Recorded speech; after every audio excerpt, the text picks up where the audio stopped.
되어 계신 분들 보시면 인사하겠습니다. 사랑합니다. 축복합니다. 사랑합니다. 축복합니다. 오늘 이렇게 말씀을 보다 보니까 판결 흉패를 만들어서 어떻게 달라라고 하는 설명을 쭉 하고 있는데 하나도 귀에 안 들어오시죠? 그림이 안 그려질 겁니다. 이거 직접 해보지 않으면 이게 무슨 얘기인지 잘 모를 겁니다. 그걸 오늘 말씀에서 그게 별로 중요한 건 아니기 때문에, 하지만 읽지 않으면 우리가 언제 또 이런 구절들을 잘 읽어볼 일이 없어서 일부러 29절까지를 다 차근차근 읽어봤습니다.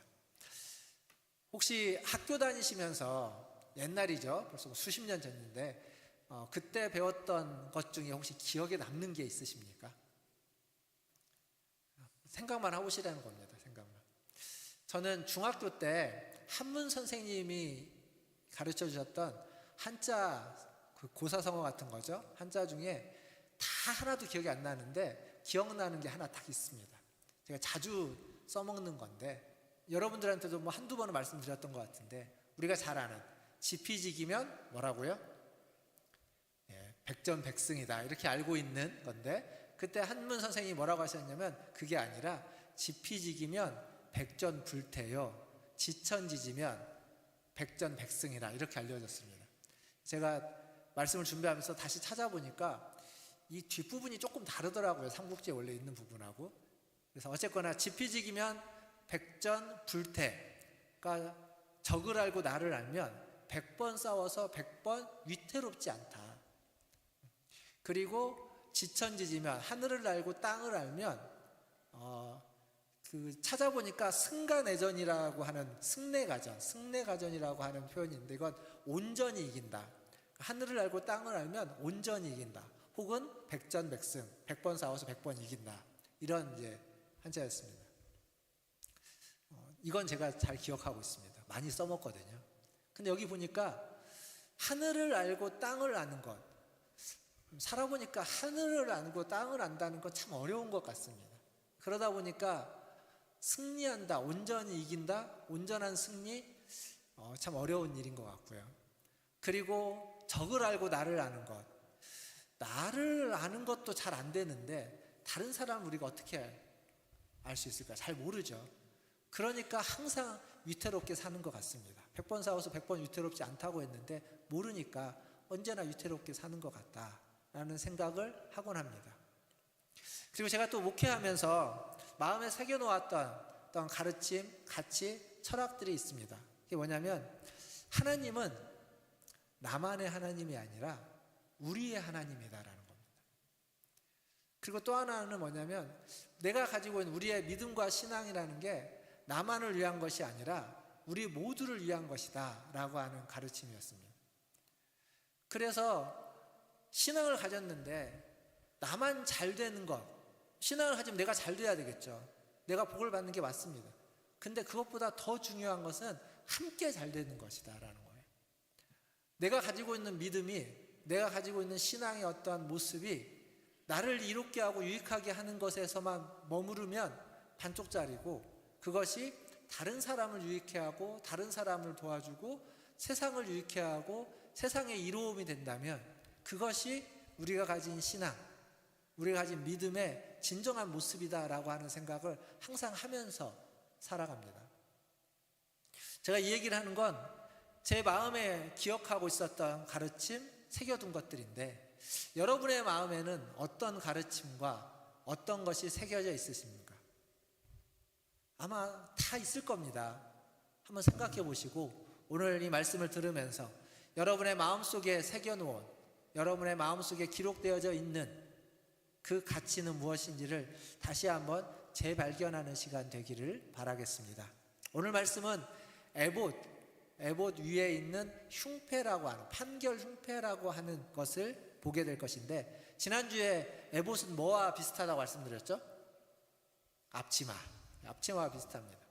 앞치마인데 그 앞치마의 가슴 부분에다가 하나의 패를 붙이는 겁니다.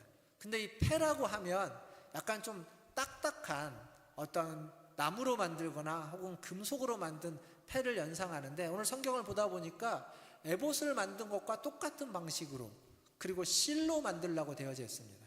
그 얘기는 뭐냐면 이 판결 흉패라고 하는 가슴에 붙이는 패는 딱딱한 패가 아니라 그냥 직물입니다. 천으로 만든 주머니라고 생각하면 됩니다. 네모난 주머니라고 생각하면 됩니다.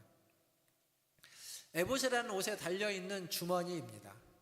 근데 이 판결 흉패와 에봇의 관계를 우리가 이해하려면 성막에 있는 이 지성소에 있는 언약궤와 속죄소의 관계를 좀 잘 이해해야 됩니다.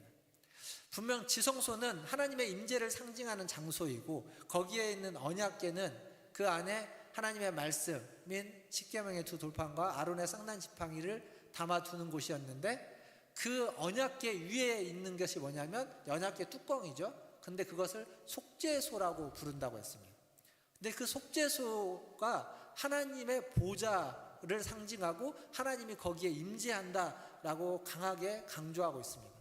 그렇게 보면 지성소보다 언약궤가 더 중요하고 언약궤보다 그 위에 있는 속죄소가 더 중요한 기물이고 위치와 공간이 되는 겁니다. 근데 이 에봇과 판결 흉배의 관계는 뭐와 같냐면 언약궤와 속죄소의 관계와 같습니다. 제가 지난주에 에봇 얘기하면서 에봇이 굉장히 중요하다고 강조를 했거든요. 근데 오늘은 에봇과 흉패 중에 더 중요한 것을 굳이 얘기하자면 흉패가 더 중요합니다. 언약궤와 속죄소 중에 더 중요한 거 하나를 꼽으라면 속죄소인 것처럼 언약궤 위에 속죄소가 얹어 있는 것처럼 에봇 위에 판결 흉패라고 하는 흉패가 가슴에 붙여지게 되기 때문에 이게 훨씬 더 중요하다. 그걸 성경에 보면 어떤 식으로 표현하냐면 에봇이라는 그 옷에 대한 설명이 히브리 단어로 190단어 정도가 사용됩니다. 근데 이 흉패에 대한 히브리 단어가 약 400단어 이상 사용됩니다. 그러니까 200개, 2배가 더 많은 단어를 사용해서 이걸 설명하고 있어요. 성경은 기본적으로 중요한 것일수록 더 많은 분량을 할애합니다. 그러니까 에봇보다 흉패가 더 중요하다라는 걸 분량을 가지고도 알 수 있습니다. 또 하나 이제 기억할 건 판결 흉패라고 되어져 있죠. 15절에. 근데 이게 이제 세번역 성경에 가면 뭐라고 되어 있냐면 판결 가슴바지라고 되어 있습니다. 가슴바지. 그리고 공동번역, 가톨릭과 개신교가 함께 번역한 공동번역 성경에 가면 이 판결이라는 말을 좀 다르게 해놨는데 시비를 가리는 가슴바지 이렇게 해놨습니다. 판결 흉패라고 하는 말은 어쩌면 좀 더 한자적인 표현이고 가슴바지는 약간 우리 그냥 국어적인 표현일 텐데 다 비슷한 얘기죠. 시비를 가리는, 옳고 그름을 가리는 가슴에 있는 하나의 바지, 하나의 주머니라고 하면 됩니다. 가슴에 있는 판결, 시비를 가리는, 옳고 그름을 가리는 주머니, 이게 이제 판결 흉패라는 것이라고 말할 수 있습니다. 15절에 그걸 금실, 그리고 청색, 자색실, 그리고 가늘게 꼰 배실로 만들라. 그러니까 실로 만들어서 만든 하나의 천이라는 겁니다. 직물이에요, 직물. 주머니라고 내가 말씀드렸는데 주머니는 뭡니까? 뭘 하기 위한 거죠? 주머니는 무엇인가를 담기 위한 겁니다. 그래서 제가 오늘 29절까지만 읽었는데 30절부터 이제 뭐가 나오냐면 우림과 둠림이라는 게 나옵니다. 사실 이제 오늘 설교는 그 두 가지를 같이 해야 되는 건데 그 두 가지 좀 따로 구분해 놓아서 설교와 뒤에 가면 약간 좀 안 끝날 것 같은 데서 이상하게 끝나게 됩니다. 다음 주랑 이어지는 설교이기 때문에 좀 이해해 주시고, 어쨌거나 우림과 둠림을 담아두는 가슴에 있는 시비를 가리는 판결 주머니, 그게 흉패라는 겁니다. 재료는 아까 앞에서 말씀드렸는데 크기는 가로 세로 약 20cm 정도의 정사각형 모양입니다. 그리고 거기에 위에서 3개씩 해서 4줄로 12개의 보석을 앞에다가 붙이도록 되어져 있죠. 12개의 보석 이름이 거기 적혀져 있습니다. 17절부터 20절에 보니까 뭐 홍보석, 황옥, 녹주옥, 석류석, 남보석, 홍만호, 호박, 백만호, 자수정, 녹보석, 호만호, 벽옥. 이 중에 아는 보석 이름 있으십니까? 호박 아시죠? 호박. 자수정은 들어본 것 같습니다. 저도 들어본 것 같아요. 호박, 자수정, 벽옥도 어디서 들어본 것 같고요. 석류석 이런 거 들어본 것 같은데, 근데 나머지는 잘 모르겠는 이름이 있습니다. 여러분 저보다 좀 더 많이 아시겠지만, 많이 알아도 이 12개의 보석을 다 알지는 못할 겁니다. 왜냐하면 이 이름이 정확한 어떤 보석을 가리킨다고 확증할 수 없기 때문에 그렇습니다. 제가 이 얘기를 왜 하냐면, 앞에서 성막 얘기하면서도 그 얘기를 드린 적이 있는데, 성막을 이해하고 설명하는 데 있어서 성막의 어떤 치수, 사이즈, 그리고 색깔을 가지고 너무 깊이 설명하고 이해하고 해석하고 상징성을 찾는 경우들이 있습니다. 근데 그러지 말라고 말씀드렸습니다. 조심해야 됩니다. 왜냐하면 그러한 일을 가장 많이 하고 잘하는 데가 어디냐면 이단들입니다. 이단들이 그걸 아주 깊이 있게 잘합니다. 그럴듯하게 설명을 합니다. 그래서 가능하면 너무 깊이 상징적인 것들을 이렇게 알려고 차고 들어가지 않으셨으면 좋겠습니다. 혹시라도 성전에 있어서 그런 좀 깊이 있는 뭔가 상징적인 것들을 더 알고 싶다, 그러면 제가 소개해 줄 수 있는 책 저자는 아더 핑크라고 하는 신학자가 있습니다. 19세기 말에 있는 신학자인데, 그분이 쓴 출애굽기 강해에는 이 부분을 조금 더 깊이 있게 설명해 놨는데, 그분이 말한 것은 고개를 끄덕일 수 있을 정도입니다. 근데 그분 말고 다른 분들은 좀 이상한 부분들이 많기 때문에 그렇게 하지 말고, 저도 너무 깊이 있는 상징성을 말하지는 않을 겁니다. 그러나 성경이 얘기하고 있는 상징적인 것들은 좀 찾아가 보려고 합니다. 그 중에 이제 하나, 12개의 보석이 가슴에 있는데 그게 뭘 의미하느냐, 제가 뭔가를 설명하지 않아도 성경이 이미 기록해 주고 있는 게 있습니다. 우리가 읽었던 본문의 21절을 한번 보겠습니다. 출애굽기 28장 21절 화면에 있죠? 같이 한번 읽어보겠습니다. 시작. 이 보석들은 이스라엘 아들들의 이름대로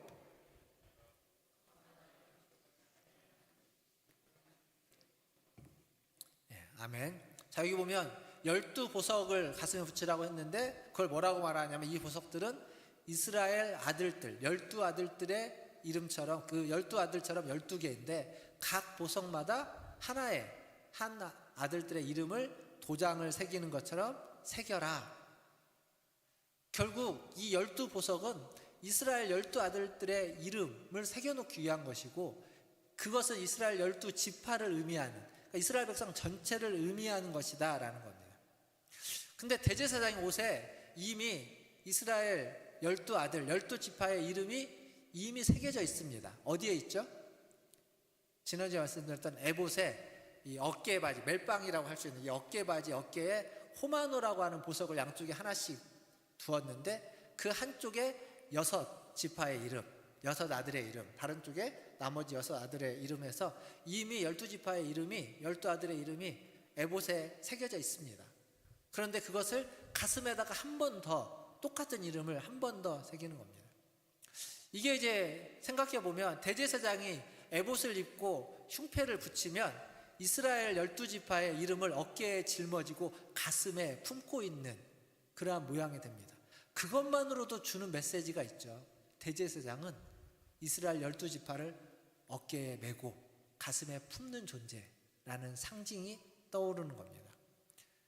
여기에서 이제 상징적인 의미를 좀 같이 흉패에 대한 것을 찾아볼 텐데, 앞에서도 상징을 찾을 때 항상 뭐부터 시작했냐면 그 기물이 무엇으로 만들어졌느냐부터 시작했죠. 이 판결 흉패는 앞에서 말씀드렸던 것처럼 금실, 청색, 자색, 홍색실, 그리고 가늘게 꼰 배실.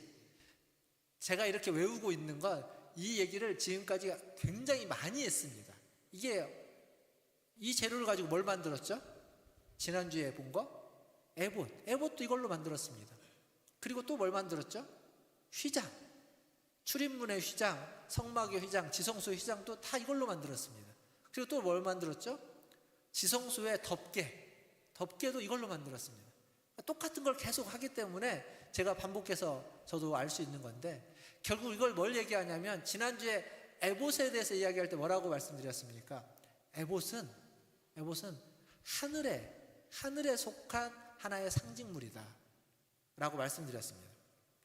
똑같이 흉패도 마찬가지입니다.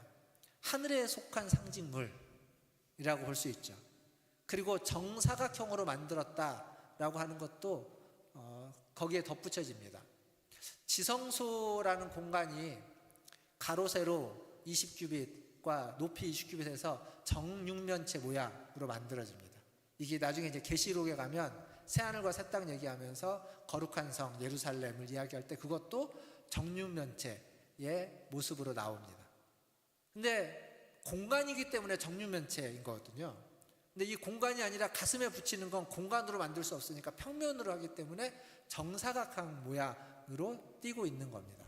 그래서 20cm, 20cm 정도의 정사각형 모양. 결국 이 판결 흉패라고 하는 것이 상징하는 건 뭐냐면 제사장의 옷, 제사장이 입고 있는 옷 중에 지성소와 같은 공간을 상징합니다. 그러니까 성전에 지성소와 같은 공간, 하나님의 임재를 상징하는 지성소와 같은 공간이 있는 것처럼 제사장의 옷 중에 지성소와 같은 공간을 상징해 주는 게 흉패가 되는 겁니다. 그래서 이걸 신학자들은 가슴에 달린 지성소 이렇게 설명하기도 합니다. 가슴에 달린 지성소. 지성소가 상징하는 또 하나의 표현은 하나님의 임재였습니다. 속죄소로 딱 이렇게 좁게 볼 수도 있지만 좀 넓게 보면 지성소가 하나님의 임재입니다. 그러면 가슴에 달린 지성소라는 말은 가슴에 임한 하나님의 임재 이렇게 설명할 수 있습니다. 그리고 그것을 좀 신약적인 표현으로 단어를 좀 바꿔보면 우리의 마음 속에, 우리의 마음에 임한 하나님의 임재라고 좀 바꿔서 설명할 수 있습니다. 결국 그건 신약에서 뭘 의미하냐면 성령을 의미한다. 이렇게까지 확장해서 이해할 수 있습니다. 이건 좀 단어를 가지고, 단어의 의미를 가지고 확장해서 이해해 가는 겁니다. 결국 성막이라고 하는 곳의 지성소는요, 어떤 공간에 하나님이 임재하는 상징적인 공간입니다.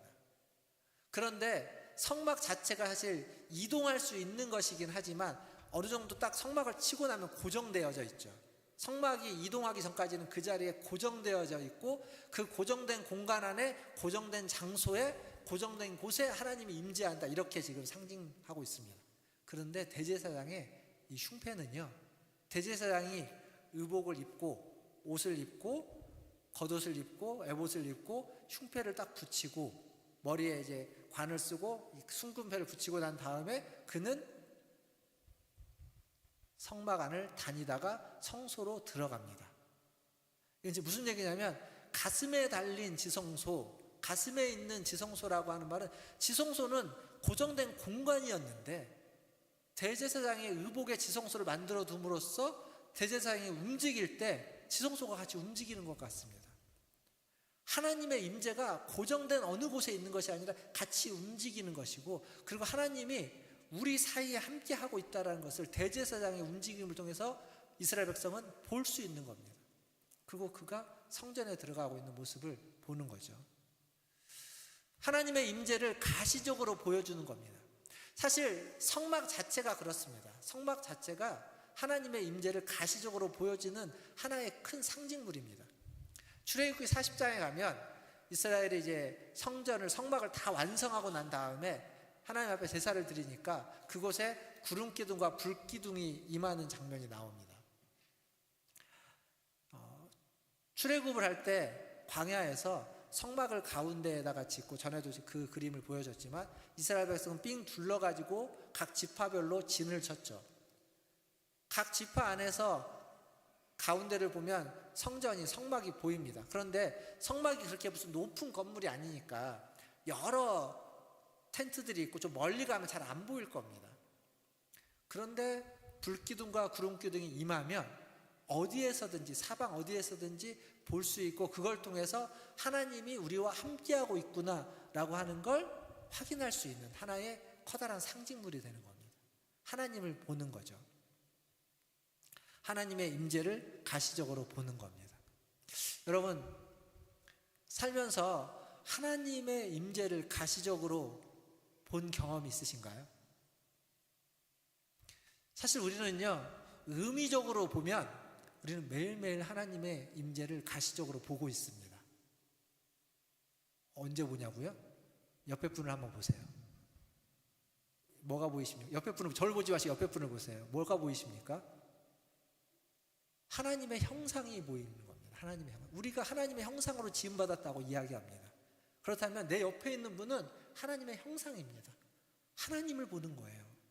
우리의 눈으로. 근데 이거 이제 의미적으로 그렇죠. 의미를 부여해서 하는 겁니다. 그 의미가 아니라 실제적으로 어떤 사건, 어떤 상황에서 초자연적인 것을 보는 건 그렇게 흔히 있는 일이 아닙니다. 그러나 신앙생활을 하다 보면 우리가 기도한 기도의 응답으로 혹은 내가 예기치 않았던, 예상치 못했던 어떤 사건을 통해서, 초자연적인 사건을 통해서 하나님이 역사하시는구나, 하나님이 함께 하시는구나 라는 것을 경험할 때가 있습니다. 그게 우리의 신앙이 얼마나 큰 은혜고 복인 줄 모릅니다. 근데 지금 이스라엘 백성은 가시적으로 그걸 보는 거예요. 불기둥과 구름기둥이 임하고 있는 것을, 하나님이 우리와 함께하고 있다는 것을. 그리고 이제 또 하나, 이 흉표에 새겨진 12보석, 거기에 12지파의 12아들들의 이름이 있다고 했죠. 그것이 무엇을 상징해 주는지는 출애굽기 앞에 19장에 가면 또 알 수 있습니다. 19장 5절을 한번 보겠습니다. 출애굽기 19장 5절 같이 읽겠습니다. 시작. 세계가 다 내게 속하였나니 너희가 내 말을 잘 듣고 내 언약을 지키면 너희는 모든 민족 중에서 내 소유가 되겠고. 아멘. 자, 이 똑같은 구절을 세번역 성경이라고 하는 다른 번역본으로 한번 같이 다시 읽어보겠습니다. 화면에 있습니다. 화면 보시면서 읽어보겠습니다. 시작. 이제 너희가 정말로 나의 말을 듣고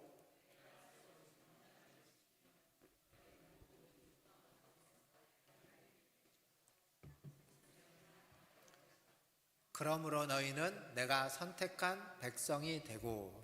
아멘. 자, 여기 보면 뭐 비슷한 표현이 많이 있는데 전혀 다른 단어가 쓰여진 게 하나 있습니다. 앞에서는 마지막에 뭐라고 하냐면 너희가 내 소유가 되고 라고 되어져 있죠. 내 소유가 되겠고. 근데 세번역에 가니까 중간에 나의 뭐라고요?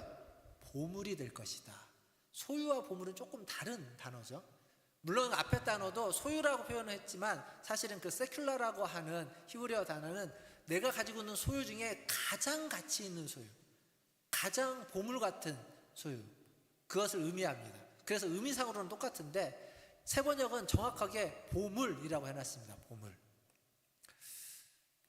그러니까 이 앞에 있는 흉패에 붙어있는 12보석이 말해주는 건요, 이스라엘 12지파는 하나님에게 있어서 세상에 많은 민족들이 있습니다. 그러나 그 중에 하나님의 소유, 가장 귀하고 가장 가치 있고 가장 특별한 보물 같은 존재다라고 하는 것을 상징해 주고 있습니다.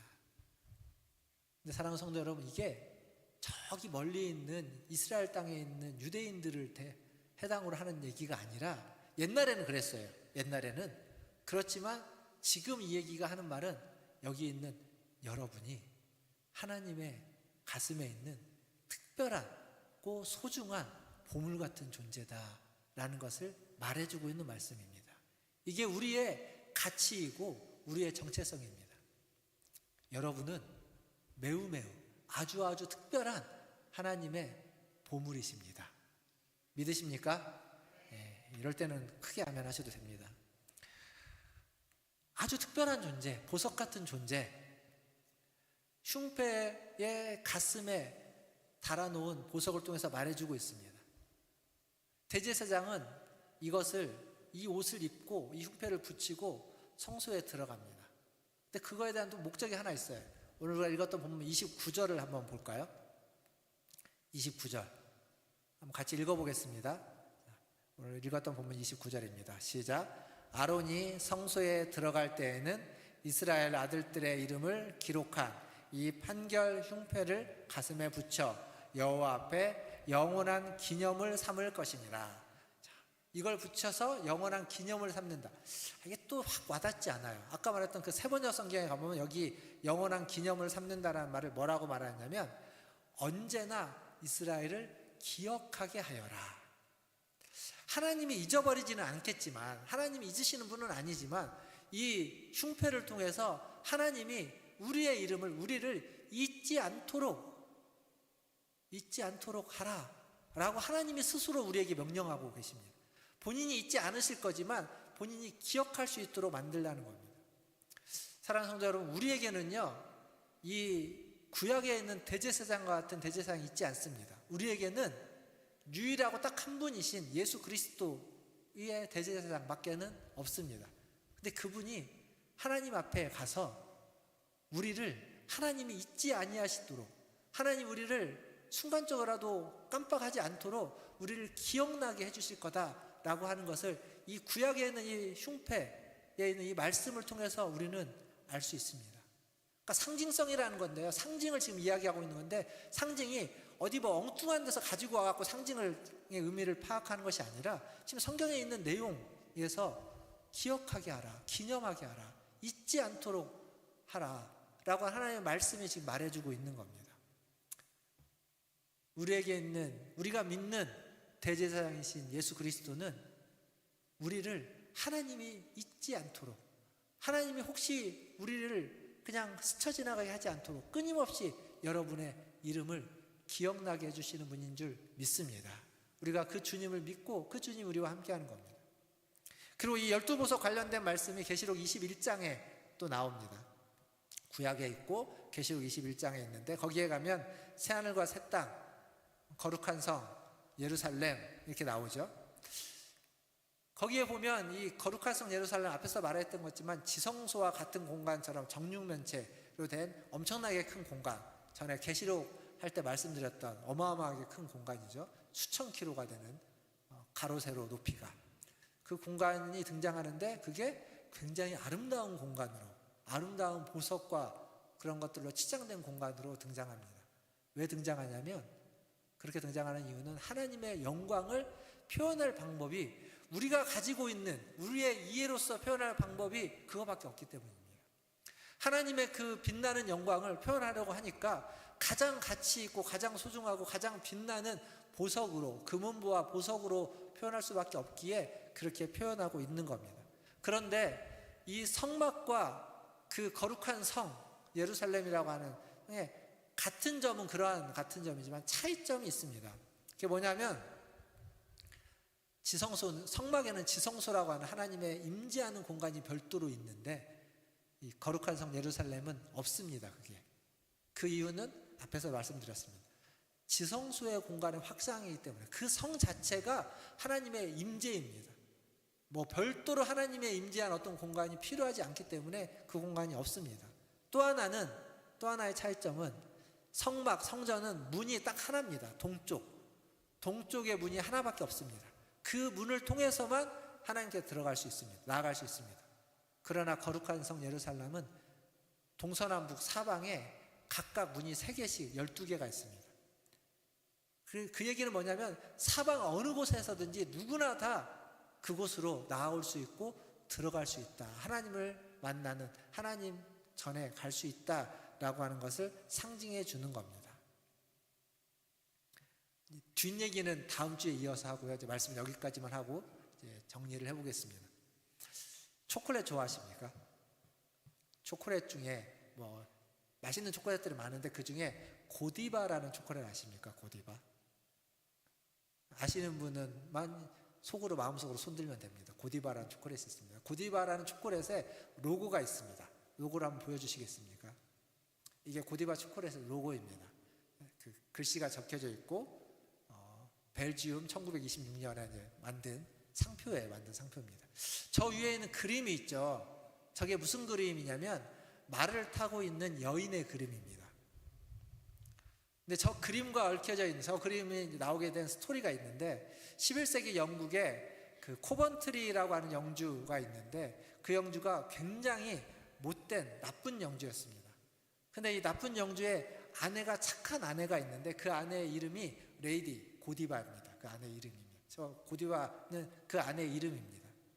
근데 이 영주가, 나쁜 영주라는 게 뭐냐면, 그 성에 있는 백성들에게 세금을 너무 과하게 걷는 거예요. 그러니까 이제 거기 있는 백성들이 먹을 게 없을 정도로, 그것을 이 고디바, 아내인 고디바가 보고 참다가 도저히 참을 수가 없어서 남편에게 반대합니다. 너무 세금을 많이 걷는다, 그만하라, 그렇게 많이 걷으면 안 된다라고 이제 반대를 하자, 이 남편인, 못된 남편이, 그래 그럼 내가 당신 말처럼 세금을 줄여주겠다, 대신 조건이 하나 있다고 조건을 겁니다. 그 조건이 뭐냐면, 내가 조건이 있는데 당신이 백성들을 그렇게 위하면 백성들을 위해서 옷을 다 벗고 나체로 알몸으로 말을 타고 마을을 한 바퀴 돌아라. 그러면 내가 세금을 줄여주겠다. 했을까요? 안 했을까요? 이건 들을 수 없는 조건인 겁니다.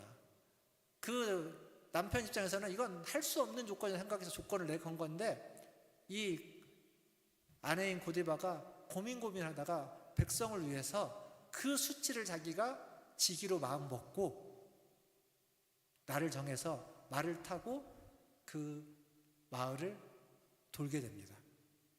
그 소식을 그 마을에 있는 주민들이 듣게 되는 거죠. 자기들을 위하여 고귀한 귀족인 그 영주의 아내가 알몸으로 돈다는 얘기를 듣고 그들이 할 수 있는 게 아무것도 없습니다. 고민하다가 할 수 있는 걸 딱 하나 찾아냅니다. 뭘 찾아내냐면 모두가 다 집안에 다 들어가서 문을 닫고 창문을 가리는 겁니다. 한 사람도 밖에 나오지 않는. 그렇다면 수치스러움 좀 덜하겠죠. 저 그림은 그걸 상징합니다. 그래서 이 고디바라는 초콜릿을 만들 때 이 사업가는요, 우리가 만드는 초콜릿은 이러한 희생정신과 이러한 열정과 사랑을 담아서 우리는 만들겠다라고 하면서 초콜릿을 만들었습니다. 초콜릿 하나를 만드는데도 이런 스토리를 가지고 오고 이런 상징을 담고 거기에 사랑과 희생이라고 하는, 열정이라고 하는 것을 담아서 만듭니다. 근데 하나님이요, 세상을 만들 때 어떤 마음이셨을까요? 하나님이 세상을 만들고 사람을 만들 때는 어떤 마음으로 사람을 만들었을까요?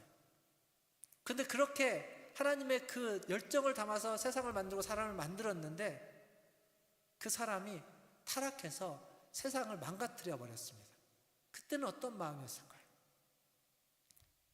하나님이 그 망가진 세상을 그냥 내팽개쳐 버리고 새로운 세상을 만들 수 있었겠지만 하나님은 그냥 모른 척하지 않고 내팽개치지 않고 세상을 구원하기 위해서, 망가진 사람들을 구원하기 위해서 메시아를 보내주셨습니다. 그때 하나님의 마음, 그리고 성막은 그런 하나님의 마음을 하나의 룰로서, 원칙으로서 그 희생과 사랑의 룰을 보여주는 하나의 상징적인 공간이고 대제사장 의복도 그것을 상징해 주는 것입니다. 잘 한번 생각해 보십시오. 하나님에게 있어서 세상이 소중할까요? 사람이 소중할까요?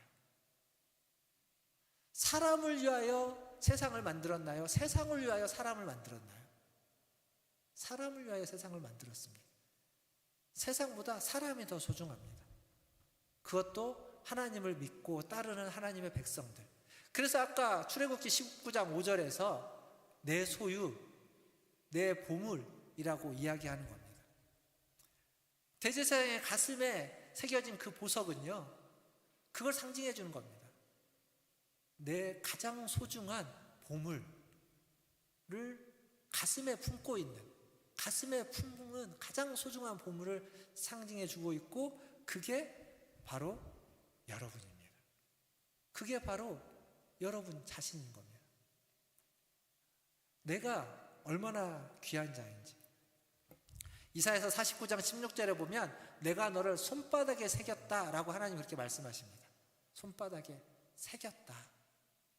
절대 지워지지 않는다. 그만큼 소중하고 그만큼 귀한 존재다라는 겁니다. 사랑하는 성도 여러분, 기억하십시오. 여러분은 너무너무 소중한 하나님의 보석이고 보물이십니다. 그런데요, 나만 소중한 하나님의 보물이고 보석이 아닙니다. 옆에 분 한번 보실까요? 옆에 있는 그분도 여러분만큼 소중하고 가치 있고 귀한 하나님의 보물이고 보석이다라는 사실입니다. 그래서 오늘 설교는 이렇게 마무리하면 좋겠습니다. 옆에 분 보면서 당신은 매우 특별한 하나님의 보물입니다. 그렇게 한번 이야기해 보겠습니다. 옆에 분 보시면서 이야기하십시오.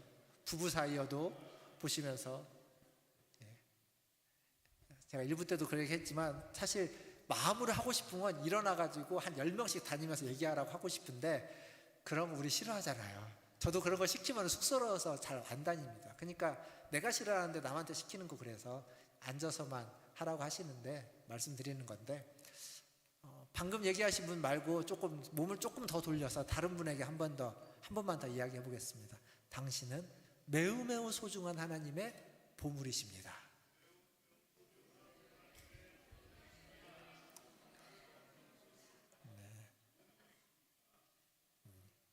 쑥스러워도 좋은 얘기입니다. 꼭 기억하십시오.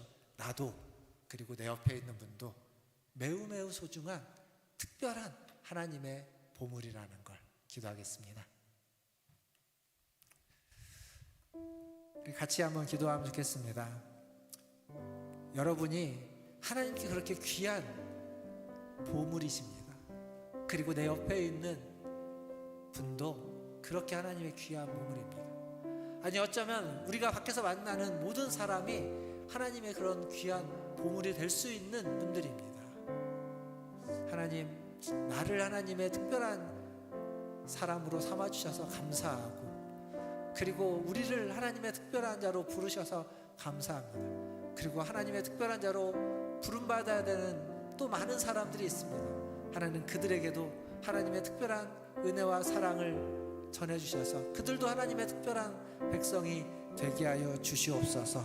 우리 같이 함께 기도하며 나아가겠습니다. 기도하겠습니다.